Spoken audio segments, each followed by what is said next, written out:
आप जानते हैं इस्लामिक देश बांग्लादेश एक इस्लामिक मुल्क होने के बावजूद भी आज यहाँ पर धर्मनिरपेक्षता का मुद्दा बहुत चर्चा में रहा है। यहाँ के संविधान से धर्मनिरपेक्षता शब्द को हटाने की मांग की जा रही है, परंतु ये मांग क्यों उठ रही है और क्या है इसके निहितार्थ? हमारी अपनी परीक्षा में इसके क्या प्रश्न बन सकते हैं, इन सारी बातों पर चर्चा करेंगे हम आज के इस वीडियो में। नमस्कार साथियों, मैं सोनम पाठक आप सबका स्वागत करती हूँ चहल एकेडमी के इस प्लेटफॉर्म पे, जहां आज हम लोग बात करने वाले हैं बांग्लादेश में हुए एक नए संवैधानिक मांग की, जहां पर मांग की जा रही है कि वहां के संविधान से धर्मनिरपेक्षता, वहां के संविधान से समाजवाद, वहां के संविधान से राष्ट्रवाद, इन शब्दों को हटा दिया जाए। ये जो 3 शब्दों की हमने चर्चा की, इनके क्या मायने हैं? हम यहाँ पर इन मायनों को अगर हम देखें तो सबसे बड़ी बात यहाँ पर बांग्लादेश के संविधान में 4 मेजर प्रिंसिपल्स हैं, जिसमें से एक है आपका राष्ट्रवाद, लोकतंत्र, धर्मनिरपेक्षता, समाजवाद, जिसमें से यहाँ पर लोकतंत्र को छोड़कर बाकी सारे मूल्यों को हटाने की मांग हो रही है। ये मांग कैसे प्रासंगिक है, पहले हम समझते हैं इस चीज का। अगर हम धर्मनिरपेक्षता की बात करें, हमने देखा कि लास्ट ईयर कैसे छात्र आंदोलन के बाद पूरे साल बांग्लादेश में छात्र आंदोलन होता रहा और अंततः अगस्त 2024 में इस छात्र आंदोलन ने वहां पर सत्तासीन रही यहाँ पर शेख हसीना को अपनी कुर्सी छोड़ने पर मजबूर कर दिया और उसके बाद यहाँ पर मोहम्मद यूनुस की सरकार जो है वो बनती है। मोहम्मद यूनुस बांग्लादेश के नए जो है वो प्रधानमंत्री के रूप में अपना पद संभालते हैं और वहां पर अपना एक संवैधानिक सुधार आयोग का गठन करते हैं, जो संवैधानिक में क्या बदलाव हो सकता है उन संवैधानिक सुधारों की एक रूपरेखा प्रस्तुत करती है। और यह आयोग इन्हीं सुधारों के क्रम में कुछ प्रमुख सुधार देता है। क्या देता है? कुछ प्रमुख रिकमेंडेशंस देता है, कुछ प्रमुख यहाँ पर जो है वो यहाँ पर बातें बताता है। पहले हम सबसे पहले उन बातों की चर्चा कर लेते हैं, फिर हम समझेंगे पूरी खबर को। यह कहता है कि सबसे पहली बात, जो पूरे साल यहाँ पर बांग्लादेश में आंदोलन हुआ, आज आवश्यकता है हम उन मूल्यों को संरक्षित रखें। और ऐसे में ये कहता है कि भाई हमारे संविधान में यहाँ पर राष्ट्रवाद से ज्यादा जो मूल्य जो प्रभावी है वो है यहाँ पर समानता। क्या है? समानता। यानी संविधान में सबसे पहले इसने कहा नए मूल्यों को जोड़ा जाना चाहिए, न्यू वैल्यूज को ऐड किया जाना चाहिए और वो नए मूल्यों में आएगी बात समानता, मानवीय गरिमा। किसकी बात की इन्होंने? मानवीय गरिमा, ह्यूमन डिग्निटी की बात की है। मानवीय गरिमा के साथ साथ इस समाज में, बांग्लादेश में सबको सामाजिक न्याय मिल सके। क्या मिल सके? सबको यहाँ पर सामाजिक न्याय जो है वो उपलब्ध हो पाए। एंड जो चौथा सबसे जो इंपॉर्टेंट तत्व था, बहुलवाद। क्या आया यहाँ पर? बहुलवाद। इन्होंने कहा ये जो मूल्य है ये जोड़े जाए। इसके साथ साथ एक और मूल्य है लोकतंत्र। क्या है ये? लोकतंत्र। इस लोकतंत्र के मूल्यों को भी यहाँ पर बनाए रखना जाना चाहिए। लोकतंत्र का मूल्य बांग्लादेश के संविधान में कोई नया मूल्य नहीं है, ये पहले से ही चला आ रहा था। बांग्लादेश के संविधान में 4 कोर जो है मूल्य थे यहाँ की प्रस्तावना में। वो क्या थे? उसमें था हमारा लोकतंत्र, इसमें था हमारा यहाँ पर राष्ट्रवाद, यहाँ पे था धर्मनिरपेक्षता और यहाँ पे था हमारा समाजवाद। ये मूल्य बांग्लादेश के संविधान में पहले से ही दिया हुआ था, लेकिन अभी वर्तमान नया संवैधानिक जो सुधार वहां का कमीशन है उसने यहाँ पर सरकार को सलाह दी है कि बांग्लादेश में फिर से संविधान में बदलाव किया जाए। यहाँ पर मैं आपकी जानकारी के लिए एक बात बता दूं कि बांग्लादेश में ऑलरेडी 17 बार 17 टाइम्स संविधान संशोधन हो चुका है। ठीक है, अब यहाँ पे मांग की जा रही है कि क्या किया जाए, यहाँ पर जो है संविधान में बदलाव किया जाए और इन मूल्यों को, राष्ट्रवाद को, धर्मनिरपेक्षता को, समाजवाद को वहां के संविधान से हटा दिया जाए। धर्मनिरपेक्षता का मुद्दा कोई नया मुद्दा नहीं है। क्यों? इसकी अगर हम लोग यहाँ पर बात देखें तो धर्मनिरपेक्षता का सबसे पहले बात देखते हैं। पहली बात तो ये आप जानते हैं कि धर्मनिरपेक्षता क्या होता है? मुझे ये बताइए। देखिए, धर्मनिरपेक्षता का बहुत सामान्य अर्थ है राज्य और धर्म का अलगाव। मतलब राज्य धर्म के मामले में हस्तक्षेप नहीं करेगा और धर्म राज्य के मामले में हस्तक्षेप नहीं करेगा। भारत में भी हमने पंथ निरपेक्षता, हमने सेकुलरिज्म के मॉडल को अपना रखा है। हमारी भी प्रस्तावना में पंथ निरपेक्षता एक कोर वैल्यू के रूप में, एक मूल्य के रूप में दिया गया है। बांग्लादेश में भी है, लेकिन बांग्लादेश में ना बड़ा अनोखा संगम है। वो अनोखा संगम क्या है उसकी भी हम बात करेंगे। तो बांग्लादेश में जब यहाँ पर 1971 में बांग्लादेश सबसे पहले पाकिस्तान का ही अंग था, पाकिस्तान का ये पूर्वी पाकिस्तान के रूप में जाना जाता था।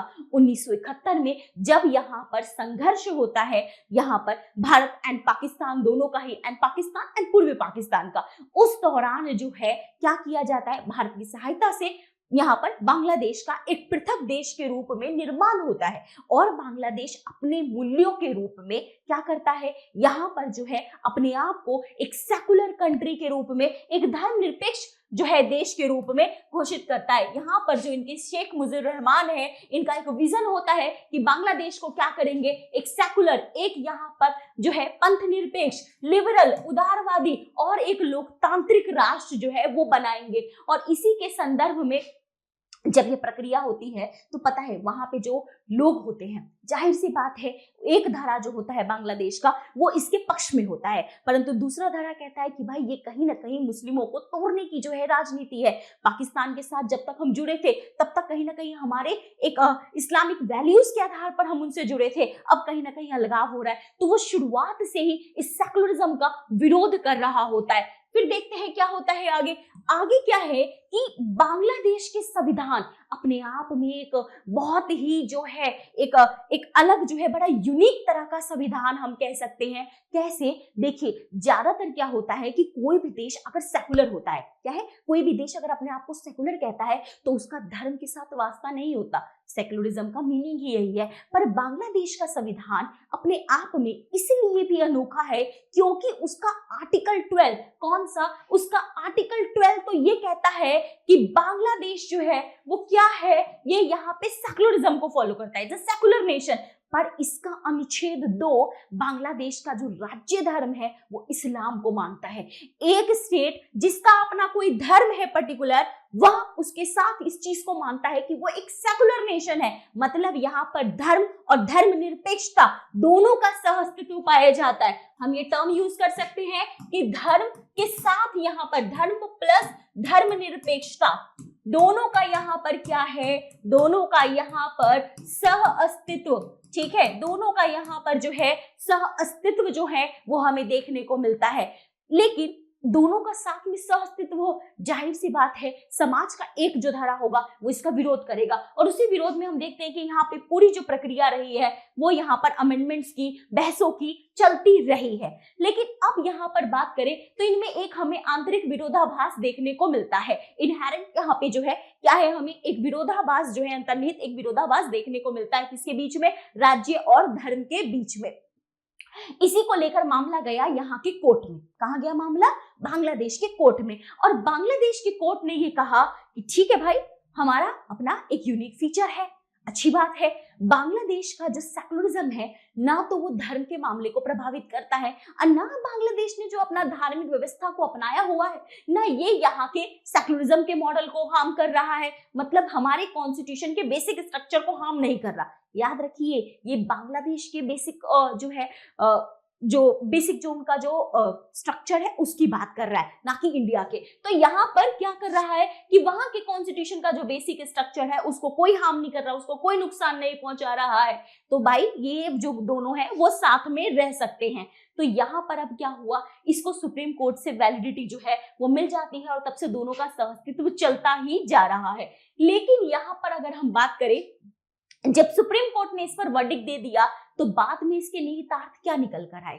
2016 में जब सुप्रीम कोर्ट का हाई कोर्ट का जब वर्डिक्ट आ गया, जब बांग्लादेश के उच्च न्यायालय ने इस मामले पर अपनी सुनवाई कर दी, तो इसके बाद जो इसके निहितार्थ निकल कर आते हैं, सबसे बड़ी बात है रिलीजियस जो यहाँ पर जो धार्मिक अल्पसंख्यक थे, कौन, जो यहाँ पर धार्मिक अल्पसंख्यक थे, इनका क्या था, इनका भी अब एक तरीके से जो अधिकार है उनको संरक्षण करने की बात आ गई। बांग्लादेश अपने आप में एक यूनिक मॉडल बन के रूप में निकला जहां पे सबके लिए यहाँ पर धार्मिक समानता सुनिश्चित हो रही थी। लेकिन अगर हम आगे अगर हम यहाँ पर बात करें तो इसका ओवरऑल जो अगर अब जो चीजें हो रही हैं, जैसे आज बांग्लादेश में बदलाव की बात हो रही है। आज बांग्लादेश में क्या बात हो रही है? आज बांग्लादेश में ये हो रहा है कि भाई जो हमारी व्यवस्था चल रही थी 2016 में, यहाँ के हाईकोर्ट ने कहा दोनों चीजें साथ में रहेंगी, जिससे वहां के अल्पसंख्यक, जो वहां पे हिंदू हैं, जो वहां पे बौद्ध हैं, जो वहां पे कोई अन्य धर्म का व्यक्ति है,